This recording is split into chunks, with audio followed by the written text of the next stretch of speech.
Hello there. Hi. So in this lecture, we are going to look at the difference between the efficiency versus effectiveness. And if you remember, we saw this triangle in the last part of the last lecture. And we said that, we have goals and we have resources. And then we have efficiency and effectiveness. And we also discussed that the goals could be individual goals, departmental goals, company goals, etc. And then the resources, we talked about men, money, machine, and material, and information. And we said that efficiency is doing things right and the effectiveness is doing the right things. So let's look at what we actually mean by that. Now, if you look at this particular slide, efficiency, doing the right things, what we mean by that.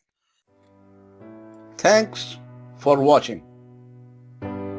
If you want to learn more, click the link below in the description box.